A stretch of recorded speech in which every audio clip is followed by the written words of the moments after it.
तो आज की हमारी जो वीडियो का टाइटल है उसका नाम है पोर्टफोलियो डिवर्सिफिकेशन रेशियोज़।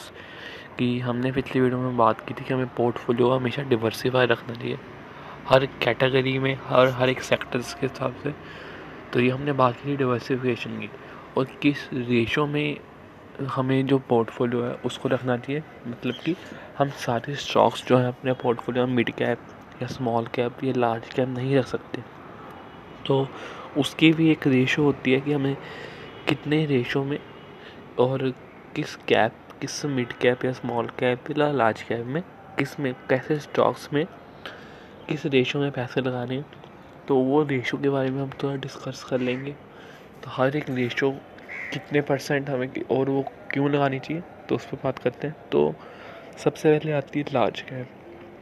तो लार्ज कैप में पर्सनली जो मैं रखता हूँ अपने पैसे 40-50% के करीब करीब 40% एग्जैक्टली, ये अगर देखा जाए तो मैं अपने पैसे लार्ज कैप में रखता हूँ। क्योंकि जो लार्ज कैप के स्टॉक्स होते हैं उनके पास जो मैनेजमेंट होती है वो वेल एजुकेटेड की वहाँ पे बात नहीं है, यहाँ पे बात है एक्सपीरियंस की, जो कि मार्केट में एक्सपीरियंस मैटर करता है बिजनेसेस में।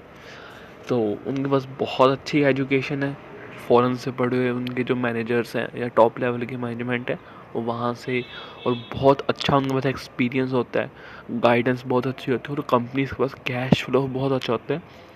जो किसी भी तरह की अगर प्रॉब्लम कंपनीज को आती है, जैसे नेस्ले को कुछ टाइम पहले आई थी मैगी के टाइम पे, और रिलायंस को इस टाइम पे आ रही है, और बहुत सारी ऐसी और कंपनीज भी हैं तो जिनके मैनेजमेंट ने बहुत अच्छा उनको रिस्पांस दिया है उस टाइम पे जब उन पे केस चल रहे थे या कोई प्रॉब्लम्स थी। तो मैनेजमेंट उनके काफ़ी अच्छे होते हैं लार्ज कैप स्टॉक्स के।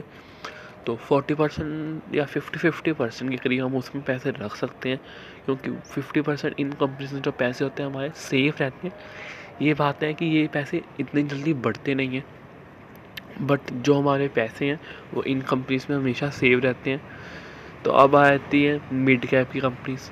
तो ये थोड़ी सी ज़्यादा रिस्की होती है as compare to large cap, क्योंकि मिड कैप की कंपनीज है बट इनमें अच्छा खासा रिटर्न हमें देखने को मिल जाता है। जब कंपनी मिड कैप से लार्ज कैप में आती है, अगर हमने मिड कैप में कोई कंपनी को पकड़ा और वो लार्ज कैप में जंप की है वहाँ से, तो वहाँ से हमें जो 2x के रिटर्न ईजिली बड़े आराम से मिल जाते हैं। तो मिड कैप की कंपनीज भी अच्छी होती हैं, वो लार्ज कैप बनने की कैपेबिलिटीज रखती हैं, बट मिड कैप से लार्ज कैप में आने में थोड़ा टाइम लग जाता है ज़्यादा।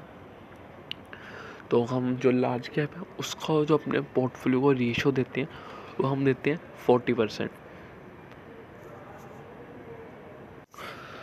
तो मैं पर्सनली 40% लार्ज कैप को और 40% ही मिड कैप को देता हूँ।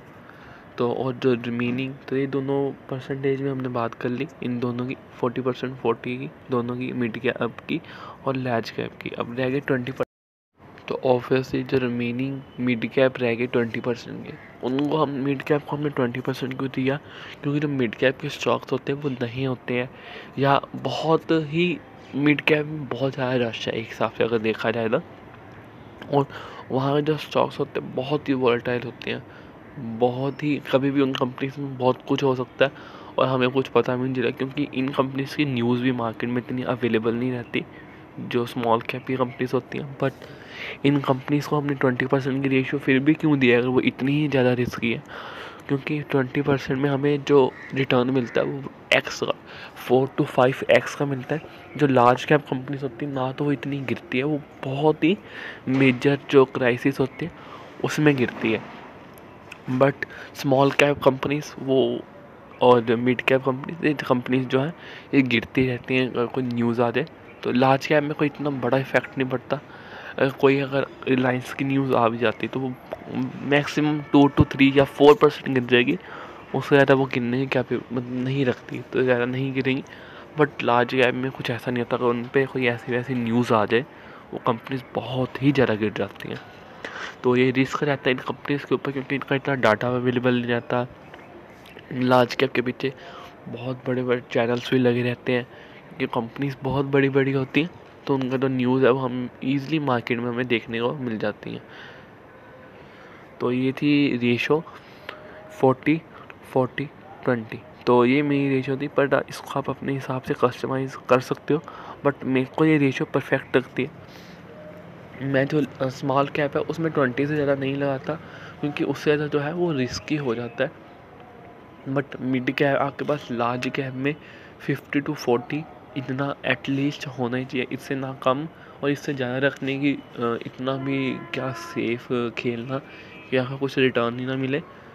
तो मेरे को ये जो रेशियोज़ है परफेक्ट लगती हैं अपने हिसाब से, कि बहुत सही हिसाब से हमारे पोर्टफोलियो है इसमें डिवर्सिफाई हो जाता है और बहुत अच्छा रिटर्न भी मिल जाता है इतने की रेशियो से। So thank you for watching this video. Good bye.